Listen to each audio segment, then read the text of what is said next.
नमस्कार दोस्तों, मैं आपका दोस्त, आपका साथी, आपका स्नेह विक्रम सिंह राणा एक बार फिर से आप लोगों के बीच जुड़ने का प्रयास कर रहा हूँ। दोस्तों, जैसे कि एक इतिहास रहा है कि जब भी हम किसी के बारे में परिचर्चा करते हैं तो उसके संदर्भ में होने वाली समस्त घटनाओं को क्रमबद्ध तरीके से जानने का प्रयास करते हैं।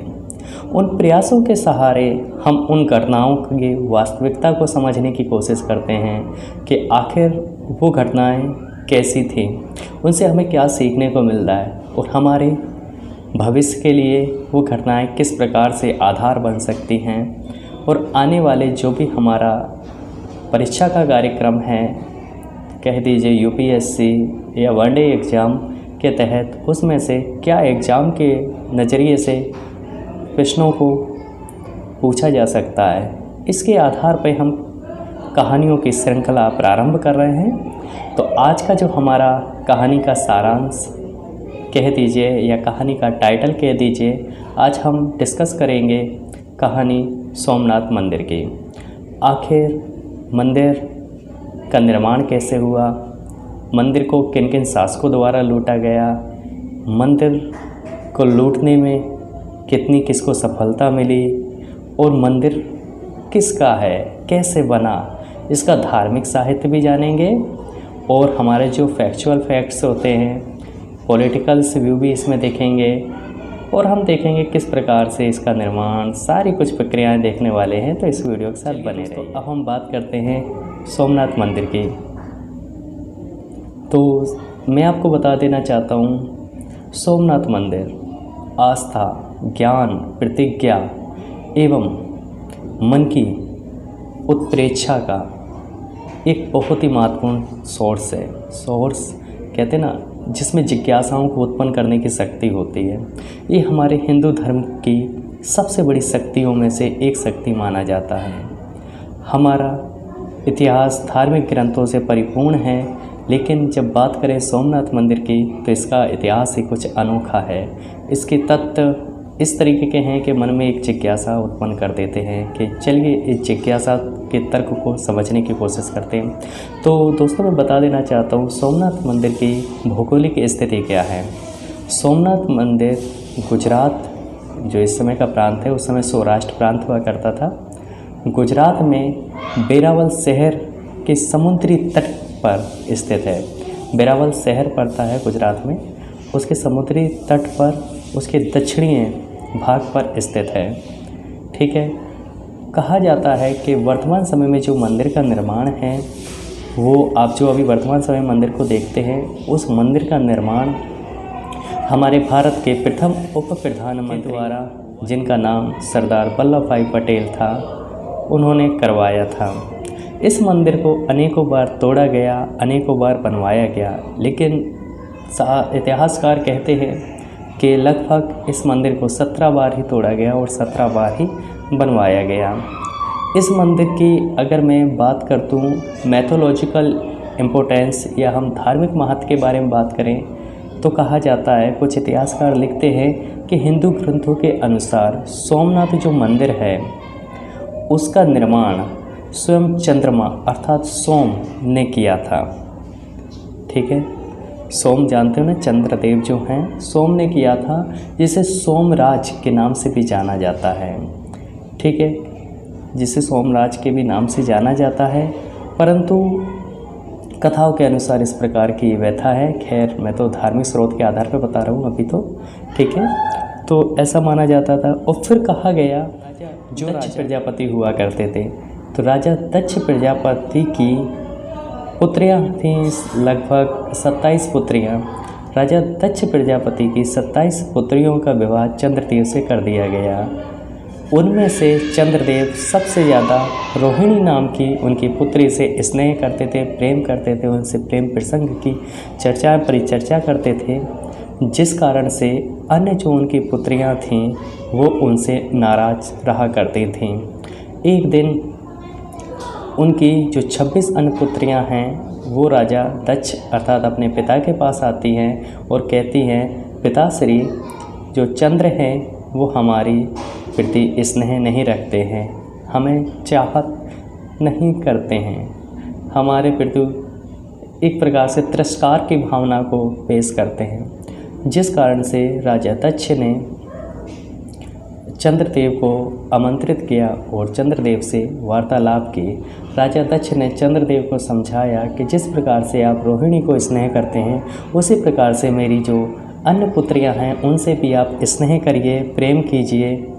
लेकिन चंद्र तो आप जानते हैं सोमराज है, उनको घमंड था उनकी सुंदरता, उनके आकर्षक रूप का। तो उन्होंने क्या किया, राजा दक्ष की बात को ना मानते हुए उनकी बात का तिरस्कार कर दिया, जिस कारण से राजा दक्ष क्रोधित होकर सोमराज अर्थात चंद्रदेव को श्राप दे देते हैं।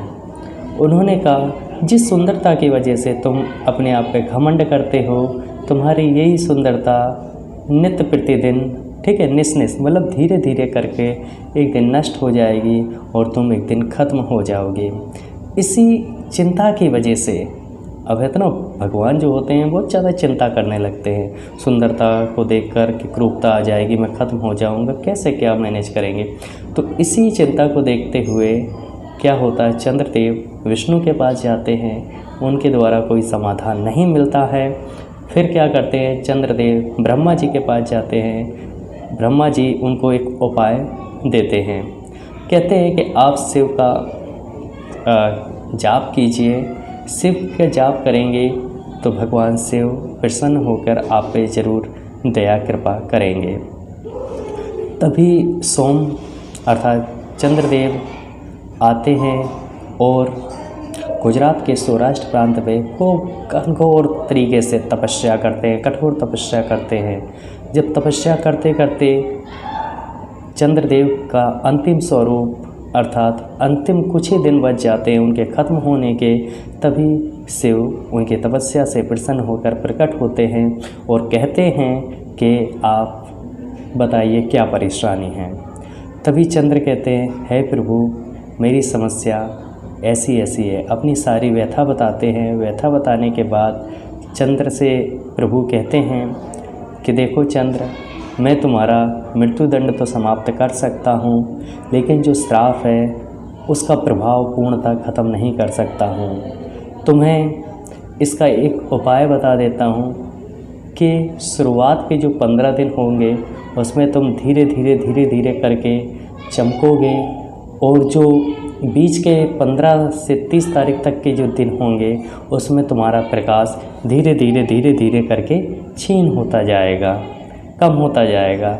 इसी प्रकार से तुम महीने की 28 या 30 जो तारीख आती है उस तिथि को तुम्हारा पूर्ण प्रकाश प्रज्वलित होगा, ठीक है। तो जिस प्रकार से हम घटनाएं सुनते हैं, पूर्णमासी, अमावस्या, तो अमावस्या को क्या होता है ना, काला चाँद हो जाता है, और पूर्णमासी अर्थात चंद्र का पूर्ण रूप में आ जाना, तो वो होता ना, तो वो फुल मून की कंडीशन जो हो जाती है वो कंडीशन में चंद्रदेव आ जाते हैं। इस प्रकार का उनको वरदान देकर शिव अपने स्थान पर रवाना हो जाते हैं। इसी के साथ चंद्रदेव प्रसन्न होकर, खुश होकर वहाँ पर जहाँ पर वो थे, ठीक है, सौराष्ट्र में, वहाँ पर एक भव्य मंदिर का निर्माण कराते हैं, ठीक है। क्या करते हैं चंद्रदेव, सोम, क्योंकि सोमराज भी उनका नाम था, तो सोम नाम से एक भव्य मंदिर का निर्माण कराते हैं। सोमनाथ, नाथ मतलब आदिनाथ, इस प्रभु भगवान के लिए इष्ट होता है। अर्थात इसका तात्पर्य ये था कि मैंने अपनी प्रसन्नता से खुश होकर अपने इष्ट देव अर्थात जो शिव हैं उनके प्रति क्या किया, इस मंदिर का निर्माण किया, ठीक है।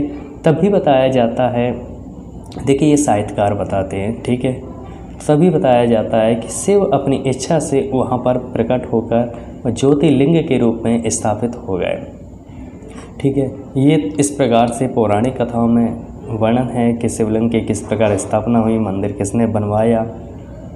तभी से माना जाता है कि ये मंदिर बना है, ठीक है। आज से हज़ारों साल पहले की घटनाएं हैं, ठीक है। इसका भी कोई वर्णन तो नहीं मिलता, लेकिन इतिहासकार कहते हैं, धर्मगुरु कहते हैं, तो उनके आधार पे तो मानना पड़ेगा, ठीक है। तो इस प्रकार से कई बार इसको तोड़ा गया, कई बार बनाया गया, लेकिन आज भी वो मंदिर अस्तित्व में है, जिस कारण से कहा जाता है कि ये शांति का प्रतीक है, ठीक है, यहाँ शांति मिलती है। यहाँ पे कहते हैं ना, जो भी होती ना भूलों को माफ़ किया जाता है, समस्याओं का प्रकोप समाप्त हो जाता है। इस प्रकार की समस्याएं से समाधान पा लिया था। बात कर लेते हैं कुछ एग्ज़ाम के पॉइंट ऑफ व्यू से कि इसका महत्व क्या है। ठीक है, इसका कोई ऐतिहासिक प्रमाण नहीं मिलता है कि ये मंदिर का निर्माण कब हुआ था। ठीक है, इतिहासकारों ने इस संदर्भ में कोई जानकारी नहीं दी है, लेकिन कुछ इतिहासकार मानते हैं, उनके आधार पर मैं बता देना चाहता हूँ, जैसे एग्ज़ाम के पॉइंट ऑफ व्यू से बहुत ज़्यादा इम्पोर्टेंट है। कहा जाता है कि इस मंदिर को लगभग 17 बार तोड़ा गया, 17 बार बनवाया गया। ये इतिहासकारों का मानना है, इसका कोई प्रमाण नहीं मिलता है। फिर अगर इसका प्रमाण पहली बार जब जानकारी के अनुसार पहली बार ये पता चला कि 649 AD 649 ईस्वी में इसे वेलब्भी के मैत्रिक राजाओं ने दोबारा बनवाया था। वेलब्भी हमारा सौराष्ट्र बोले तो जो हमारा क्या ना गुजरात वाला क्षेत्र है वो वहीं पर पड़ता है। ठीक है, तो वेलब्भी के राजा मैत्रिक राजाओं ने इसको दोबारा बनवाया था 649 AD में।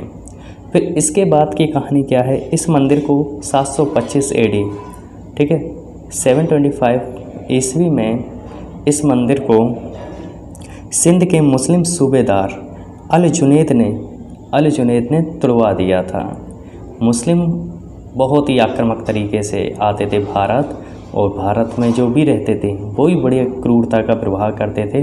मंदिरों को तोड़ते थे, उनकी संपत्ति को लूट ले जाते थे, अपने अपने राज्यों में अपने अपने देश वापस भाग जाते थे। इस प्रकार की क्रूरता का व्यवहार करते थे। इसके बाद 1815 AD में प्रतिहार राजा नागभट्ट ने इसे दोबारा बनवाया।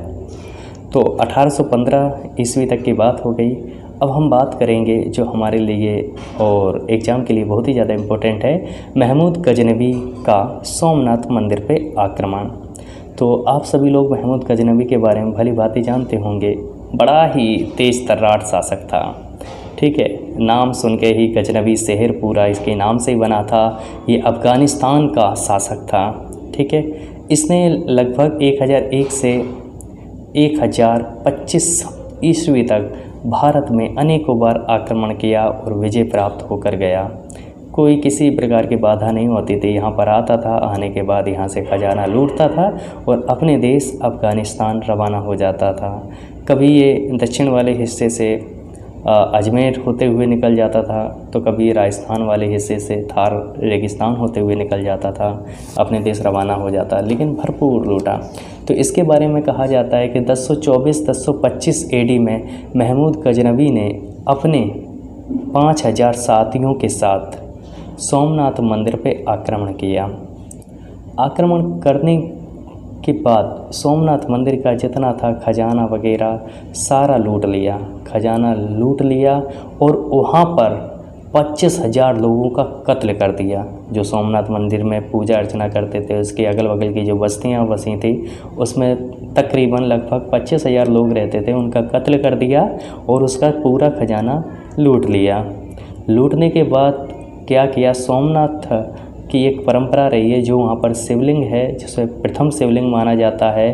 कितने, हमारे यहाँ 12 शिवलिंग हैं, 12 ज्योतिर्लिंग है। 12 ज्योतिर्लिंग में प्रथम जो शिवलिंग है, आदि शिवलिंग, वो सोमनाथ का है। ठीक है, उनमें से जो शिवलिंग होता था वो मंदिर के क्या करना, ऊपरी सतह पे तैरता हुआ, जैसे ऐसे ना तैरता हुआ, फ्लोटिंग करता हुआ पाया गया। ठीक है, तैर रहा था। उसी समय गजनवी साहब ने शिवलिंग को, कहा जाता है कि अपनी तलवार से इससे तोड़ दिया, उसके टुकड़े टुकड़े कर दिए। शिवलिंग के टुकड़े करने के पश्चात गजनवी साहब ने शिवलिंग के कुछ टुकड़ों को अपने बैग में रखा। जेवर जायदाद जो कुछ वहाँ से मिला, सोना चांदी सब लूटा, घोड़ों पे रखा। रखने के बाद ये रवाना हुए। ठीक है, कहाँ, अपने देश की ओर। कहा जाता है कि इतना सोना चांदी, इतना धन था कि जितने भी इनके पास संसाधन थे, घोड़े रथ वगैरह, उस पर लाद दिया, फिर भी ये पूरा लाद ना पाए, लेकिन जितना लादे ये उतना लेकर चल दिए। जाने के बाद ये कहा जाता है कि इनका जो शिवलिंग के टुकड़े ले गए थे, उनको गजनवी में जामा मस्जिद का निर्माण कराया इन्होंने, और जामा मस्जिद की जो सीढ़ियाँ थीं उस पर उन शिवलिंग के टुकड़ों को जड़वाया, ऐसा इतिहासकार कहते हैं। ठीक है, अलबरूनी वगैरह ने इसका वर्णन किया है। मैं भाई नहीं कहता हूँ, किसी का विरोधी नहीं हूँ। ठीक है, इतिहासकार का मानना है, उनके अल्फाज हैं। ठीक है, जड़वाया। तभी जब ये जा रहे थे 1925 के दशक की बात है, तो उस समय जब जा रहे थे तो इनको पता चला कि अजमेर के और उस साइड के जो राजाओं ने क्या किया, एक योजना बनाई गजनवी को मारने की। तभी इनको पता चलता है और ये अपना रास्ता बदलते हुए थार रेगिस्तान मरुस्थल वाला जो क्षेत्र है, थार रेगिस्तान होते हुए निकलते हैं। तो वहाँ पर कुछ जाट पंजाबी बैठे थे, ऑलरेडी पठान जाट वगैरह थे। ठीक है, तो वहाँ बैठे थे और वो गजनवी का कट्टर विरोध करते थे। तो वहाँ पर इनका युद्ध वगैरह हुआ। अब जैसे तैसे करके ये अपने, जाना जाता है कि वहाँ से ये परास्त हो गए थे, हार गए थे, और इसके बाद जैसे तैसे बचकर अपने देश अफ़गानिस्तान चले गए। वहाँ जाने के बाद इनके अंतिम दिन थे, कह सकते हैं या तो शिव का श्राप लगा है, जो भी लगा हो, अंतिम दिन वहाँ पर गिनते रहे। वहाँ पर जो इनकी कब्र बनी हुई है, उसमें जो फाटक लगाया गया है, वो कहा जाता है कि सोमनाथ मंदिर का फाटक है। लेकिन ऐसा वास्तविकता में नहीं है। बाद में इसकी सच्चाई सामने आई, और वो सच्चाई ये थी कि जो फाटक है वो आगरा के किसी संग्रहालय में सुरक्षित रखे हुए हैं। ठीक है, और उसी की सेम टू सेम कॉपी उसने अपनी जो मस्जिद है, दरगाह है, उसमें जड़वाए हैं फाटक, उसकी कॉपी। ठीक है, इस प्रकार से उसने क्रूरता भरे उसके सोमनाथ मंदिर को लूटा।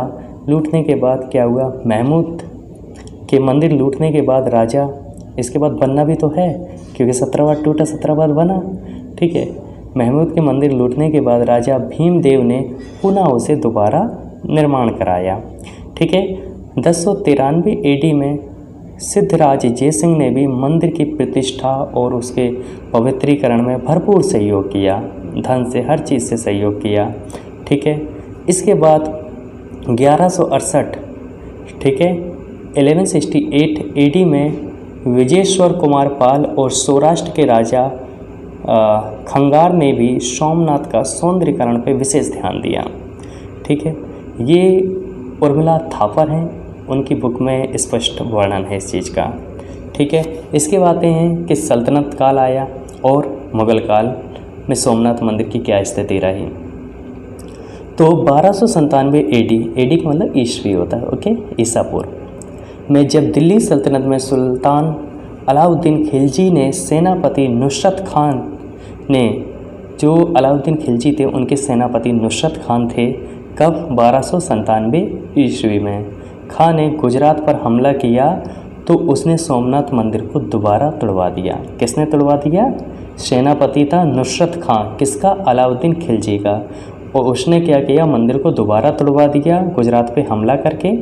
इसके साथ साथ उसने पवित्र शिवलिंग को खंडित कर दिया था, फिर से खंडित कर दिया। ठीक है, और सारी वहाँ की धन संपदा जो थी, सोना चांदी जेवर वगैरह सब लूट के ले गया। इसके बाद क्या होता है कि मंदिर को हिंदू राजाओं द्वारा बनवाने और मुग़ल शासकों द्वारा तोड़े जाने का क्रम लगातार जारी रहा। ठीक है, 1395 AD मतलब ईस्वी, गुजरात के सुल्तान मुजफ्फर शाह ने मंदिर को जमकर लूटा। अब देखिए और घटना है, मंदिर टूट चुका था, लेकिन फिर मुग़ल शासक जो वहाँ पर आया गुजरात का, कितना 1395, ठीक है, 1395 AD में। तो गुजरात का जो सुल्तान मुजफ्फर शाह ने मंदिर को जमकर लूटा। इसके बाद 1413 AD में, 1413 ईस्वी में उसका पुत्र अहमद शाह ने भी जमकर मंदिर को लूटा। अहमद शाह एक ऐसा नाम जिससे आप भली बातें जानते होंगे या आगे जानेंगे, हिस्ट्री वगैरह पढ़ेंगे। जो अहमदाबाद शहर है, इसी के निर्माण, मतलब इसी ने उसका निर्माण करवाया था। ठीक है, अहमदाबाद शहर के निर्माण में इसका वर्णन मिलता है कि अहमदाबाद शहर का किसने निर्माण कराया, तो अहमद शाह। ठीक है, किसका था? मुजफ्फर शाह जफ़र का पुत्र था। ठीक है, उसने भी जमकर लूटा। अब कहानी आती औरंगजेब की, इनको कौन भूल सकता है। ठीक है, तो कहा जाता है कि औरंगजेब का जो जन्म हुआ था, मूल ज़मीनी जो स्थान था वो गुजराती था। ये गुजरात में क्या थे, गुजरात के ये सूबेदार हुआ करते थे। किनके टाइम, शाहजहाँ का टाइम चल रहा था, उनके समय ये गुजरात के सूबेदार हुआ करते थे। फिर लेकिन जहाँ शाहजहाँ का टाइम हुआ तो जानते हो दोगलापंथी तो चलता है इनके में। तो इन्होंने क्या किया, जैसे ही इनको गद्दी मिली, इनका शासन आया औरंगजेब का, तो इन्होंने क्या किया, स्पष्ट, वैसे तो इन्होंने बहुत सारे मंदिरों को लूट वहाँ पे तोड़ा गया था, बहुत सारे जैन मंदिरों को भी तोड़ा था। किसने, औरंगजेब ने तोड़वा के वहाँ पे मस्जिदों का निर्माण करा दिया। इनके ही समान एक मस्जिद हमें दिल्ली में मिलती है, एक मस्जिद वहाँ गुजरात में भी इन्होंने बनवाई, दोनों की नाम सेम सेम मिलते हैं। जब इनका शासनकाल आया तो इन्होंने स्पष्ट नोटिस जारी कर दिया। अरे ये सरकारी कानून, ये इतिहास को जानते थे, इतिहास का अच्छा ज्ञान रखते थे, ठीक है। इतिहास का अच्छा ज्ञान रखने के कारण इनको जानकारी थी कि मंदिर के निर्माण में उसकी संपत्ति कैसे क्या आ सकती है। तो इन्होंने स्पष्ट नोटिस जारी करके कहा, ठीक है, कि बादशाह सोमनाथ मंदिर को स्पष्ट नोटिस जारी करके तोड़ने के आदेश दिए। जब स्पष्ट नोटिस जारी करके तोड़ने के आदेश दिए तो क्या हुआ कि इसको 1665 ईस्वी में पहली बार मंदिर को तोड़वा दिया गया, ठीक है। जब इसके मन नहीं भरा कि यार, उन्होंने देखा कि वहाँ पर आज भी पूजा अर्चना के लिए लोग आ रहे हैं, ये कर रहे हैं, वो कर रहे हैं, मंदिर नहीं भरा, तो ये परेशान हो गया। परेशान होने के बाद फिर से इन्होंने आदेश जारी किया, ऑर्डर निकाला। फिर इन्होंने कब किया, ये 1706 ईस्वी में इन्होंने दोबारा मंदिर को तोड़वा दिया, ठीक है। और 1706 ईस्वी में जब मंदिर को तोड़वाया और हमला करने में कुछ लोगों का वहाँ कत्ल भी कर दिया इन्होंने, ठीक है। अब क्या थी कहानी, औरंगजेब भी अपने चल गए, उसके कुछ समय बाद ही 1700 ईस्वी ऐसे कुछ समय बाद ही इनके देहांत हो जाता है। जब इनका देहांत हो जाता है तो उस समय क्या था, फिर मराठा आ गए। अब मराठाओं का बोलबाला था तो मराठा कहते थे भैया, वो कहते हैं ना कि हमारा तो दिमाग जल्दी सटकता है, मराठाओं को तो जानते हैं आप, ठीक है। तो भारत का जो बड़ा हिस्सा था जब मराठाओं के अधिकार में आ गया, भारत का बड़ा हिस्सा मराठाओं के अधिकार में आ गया तो 1783 ईस्वी में इंदौर की मराठा जो रानी थी, बड़ी तेज तर्राट मराठा रानी अहिल्याबाई द्वारा मंदिर से कुछ ही दूरी पर देखा उन्होंने कि पूजा अर्चना करने लोग आते हैं, तो मंदिर के कुछ ही दूरी पर क्या किया, उन्होंने एक डुप्लीकेट सोमनाथ मंदिर का निर्माण करवा दिया, ठीक है। इतनी कहानी समझ में आई। अब क्या होता है, अब आता है जो हमारा मेन एग्ज़ाम के पॉइंट ऑफ व्यू से कहानी का तर्क क्या है, ठीक है। इतना समय बीत चुका है, मराठाओं ने अहिल्याबाई द्वारा दूसरा डुप्लीकेट मंदिर की स्थापना करवा दी गई है। अब आ जाता है हमारा आज़ादी का समय, ठीक है। हमारा देश आज़ाद हो रहा था, अर्थात आज़ादी के बाद का समय को हम डिकोड कर लेते हैं, ठीक है। सोमनाथ मंदिर जो है हमने बताया ना, ये गुजरात के जूनागढ़ रियासत का था, जो कि दक्षिणी हिस्से में पड़ती थी, ठीक है। टूटी अवस्था में था। फिर इस मंदिर पर विचार विमर्श करते हुए हमारे बहुत से अर्थशास्त्री हुए, धार्मिक पंडित हुए, मठाधीश हुए, धर्मगुरु हुए, पूजा पाठ में ज़्यादा यकीन रखते थे, उनके आधार पर बातें सुनिश्चित की जाती हैं, ठीक है। फिर इस मंदिर के बारे में ख्याल आया आज़ादी के बाद, सर्वप्रथम गुजरात की ज़मीन से जुड़े हुए हमारे भारत के प्रथम उप प्रधानमंत्री सरदार वल्लभ भाई पटेल जी के मन में, उन्होंने इसके निर्माण का कार्य की शपथ ली, ठीक है। अब शपथ लेने के लिए क्या क्या किया उन्होंने, देखिए। आज़ादी के पहले जूनागढ़ रियासत के नवाब ने 1947 में पाकिस्तान जो था, पाकिस्तान में किसको, सोमनाथ मंदिर को मिलाने का प्रण लिया, लेकिन भारत ने उसका जमकर विरोध किया। जमकर विरोध करने के कारण क्या हुआ कि सोमनाथ जो मंदिर है वो हमारी भारत की संप्रदा में आ गया। उसके पीछे भी एक तर्क था।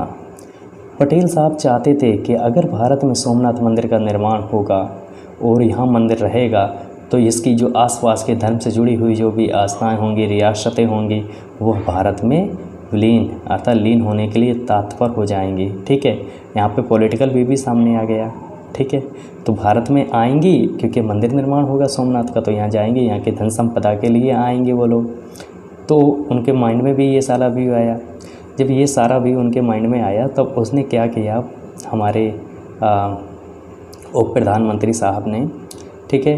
तो विरोध करने के बाद क्या किया उन्होंने, प्रधानमंत्री ने सोचा कि चलो एक बार मैं कहाँ का, सोमनाथ मंदिर का भ्रमण कराता हूँ, दौरा कराता हूँ, तब उप प्रधानमंत्री वर्तमान समय के तत्कालीन प्रधानमंत्री सरदार पटेल 12 नवंबर 1947 को जूनागढ़ पहुँचते हैं। ठीक है, फिर उन्होंने सोमनाथ का दौरा किया और समुद्र का हाथ में जल लेके पहले प्रण लेते थे, हाथ में जल लेकर प्रण लिया। ठीक है, अर्थात मंदिर का संकल्प लिया और संकल्प के बाद 1950 में मंदिर का पुनः निर्माण प्रारंभ हुआ। सरदार पटेल, के.एम. मुंशी और कांग्रेस के कुछ अन्य वरिष्ठ नेता इस प्रस्ताव को लेकर गांधी जी के पास जाते हैं और कहते हैं कि हमें सोमनाथ मंदिर का पुनः निर्माण करवाना है, इसके लिए हमें उपाय बताइए।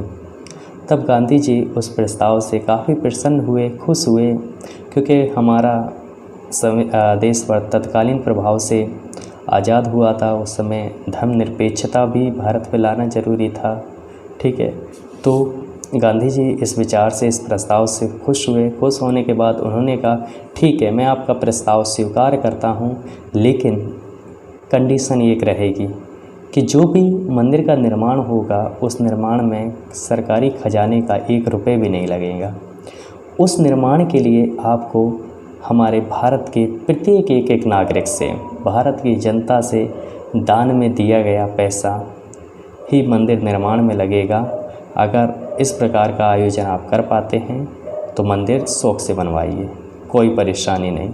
ठीक है, इस प्रकार की बात से सभी लोग सहमत हुए, बोले कि ये तो और अच्छा उपकार का काम है कि सब लोग मंदिर निर्माण में अपनी अपनी हिस्सेदारी देंगे। ठीक है, ये आ गया। फिर इसके बाद जो आता है बहुत ही इम्पोर्टेंट फैक्ट, जो हमारे लिए इम्पोर्टेंट है, एग्ज़ाम में यूपीएससी में कई बार पूछा गया है। 11 मई 1951 डेट याद रखिए, 11 मई 1951 दिन सोमवार का था। भारत के पहले राष्ट्रपति श्री राजेंद्र प्रसाद जी ने मंदिर में ज्योतिर्लिंगिका की स्थापना की। ठीक है, तथा ये मंदिर 1962 में पूरी तरह से तो बनकर तैयार नहीं हुआ था, लेकिन संभावित बनकर तैयार हो गया। उन्होंने इस मंदिर को बनवाने के समय भारतीय सेना को इस क्षेत्र में स्थित कर दिया और निर्देश दिए कि यहाँ की पूरी निगरानी, ठीक है, की जाए, और मंदिर का पुनः निर्माण का आदेश दे दिया। इसके बाद सबसे जो इम्पोर्टेंट आता है नेहरू विवाद। ठीक है, नेहरू विवाद क्यों हुए? क्योंकि नेहरू जी तो कहीं दिखे नहीं और उनका रोल भी इम्पोर्टेंट था। तब क्या होता है कि नेहरू ने राजेंद्र प्रसाद जी को, हमारे तत्कालीन राष्ट्रपति थे, राजेंद्र प्रसाद जी को कहा कि देखिए हम अभी अभी आज़ाद हुए हैं, हमारी समस्याएं बड़ी हैं, आप एक काम करके आप मंदिर निर्माण अर्थात मंदिर उद्घाटन समारोह वगैरह में मत जाइए, क्योंकि हम एक धर्मनिरपेक्ष देश बनाने चाहते हैं। धर्मनिरपेक्ष का वो है क्योंकि वर्तमान में हिंदू मुस्लिम का मतभेद हुआ है, लड़ाई झगड़े हुए हैं, जिस कारण से आप इस तरीके से करेंगे तो यहाँ की भारत की देश की जनता के ऊपर उसका बुरा प्रभाव पड़ेगा। लेकिन उसी समय राजेंद्र प्रसाद जी ने उनको जवाब दिया कि मैं हर एक धर्म की इज्जत करता हूँ, रिस्पेक्ट करता हूँ, और मैं जैन को भी मानता हूँ, मुस्लिम को भी मानता हूँ, सिख को भी मानता हूँ, ईसाई को भी मानता हूँ, हिंदू को, मतलब सभी धर्मों की मैं इज्जत करता हूँ, सभी में जाता हूँ। मैं अपने व्यक्तिगत धर्म के कारण ही यहाँ पे जा रहा हूँ, मैं राष्ट्रपति होने के दर्जे के कारण नहीं जाता, अपने व्यक्तिगत धर्म के कारण हम मंदिर के निर्माण में की प्रक्रिया में जा रहा हूँ, उद्घाटन समारोह में जा रहा हूँ। और इस चीज़ का साफ साफ वर्णन किया है रामचंद्र गुहा, इतिहासकार हैं बहुत बड़े, उनकी किताब में। ठीक है, गांधी की बात का इतिहास में उन्होंने वर्णन किया है। फिर उन्होंने कहा कि हालांकि क्या हुआ, नेहरू जी की सलाह का राजेंद्र प्रसाद जी ने नहीं माना और राजेंद्र प्रसाद जी तैयार होकर अपना निकल दिए, कहाँ, सोमनाथ मंदिर के उद्घाटन समारोह में। ठीक है, और फिर क्या किया, इसमें जो आता नेहरू ने खुद को, फिर नेहरू जी ने क्या किया, नेहरू ने खुद को सोमनाथ मंदिर से दूर रखा, सौराष्ट्र के मुख्यमंत्री को पत्र लिखा कि सोमनाथ मंदिर के निर्माण में 1 रुपये भी सरकारी खजाने से नहीं देना है। गांधी जी के भक्त थे, कह सकते थे, गांधी जी के उपक्रम पर ही चलते थे, तो उनके इस प्रकार के आदेश से वहाँ मुख्यमंत्री जी, क्योंकि उन्होंने तो पहले ही कह दिया जो कुछ होगा जनता के पैसे से होगा, वहाँ पे मंदिर का निर्माण हो जाता है। ठीक है, इस प्रकार से कहानी होती है इसकी। इसमें एक दो पॉइंट और आते हैं कि सोमनाथ अयोध्या रथ यात्रा ये 1990 के दशक की है, बहुत चर्चित रही है क्योंकि इसमें लाल कृष्ण आडवाणी जो थे मोदी जी को रथ में बैठाकर पूरे वहाँ का क्या करते हैं, सोमनाथ से अयोध्या तक की यात्रा करते हैं। उन्होंने कहा कि चलो पूरा देश घूमेंगे धीरे धीरे, ठीक है। और इस प्रकार से रथ यात्रा भी वहाँ के लिए बहुत इम्पोर्टेंट हो जाती है। 1990 में निकाली गई थी, लाल कृष्ण आडवाणी, उसके साथ मोदी जी भी थे, ठीक है। और कुछ समय बाद 1995 में मंदिर का पूर्ण निर्माण हो पाया, कंप्लीट हो गया था। अब किसी प्रकार के कोई उसमें अंश नहीं रह गए थे बनने के लिए। 1995 की तिथि को मंदिर संपूर्ण तरीके से बनकर तैयार हो गया। हाँ, मंदिर की भी एक खासियत है कि जो मंदिर है उसके बाहर की ओर एक पिलर लगा हुआ है, ठीक है। उस पिलर लगा गया है तो उस पिलर के ऊपर एक पृथ्वी टाइप का गोल सिंबल रखा गया है, पृथ्वी टाइप का गोल, और उसमें एक तीर लगाई गई है, ठीक है। और वो तीर इस चीज़ को डिनोट करती है कि जो सामने की जो दिशा है, सामने की जो दिशा है वो दक्षिण ध्रुव के बीच में, वो पृथ्वी का अर्थात सामने की जो दिशा है वो दक्षिण ध्रुव है। इसके सामने किसी भी प्रकार की कोई ज़मीन नहीं है, अर्थात उसके सामने सिर्फ पानी ही पानी, पानी ही पानी, पानी ही पानी, अंटार्कटिका महासागर की तरह ही पूरा है, कोई ज़मीनी स्तर नहीं है। इस चीज़ को दक्षिण दिशा की ओर डिनोट करता है वो। तो इस प्रकार से मंदिर था सोमनाथ का, परिचर्चाएँ हुई, कहानी को समझा, कैसे टूटा, कैसे बना, किसका महत्वपूर्ण रोल था। तो कहानी को समझिए, कुछ सीखने का प्रयास मिला हो तो वो चीज़ को धारण कीजिए। चलिए, इसी के साथ हम लोग मिलेंगे फिर अगले वीडियो में किसी और नई अच्छी रोचक कहानी के साथ। तब तक के लिए धन्यवाद, शुक्रिया, आदाब।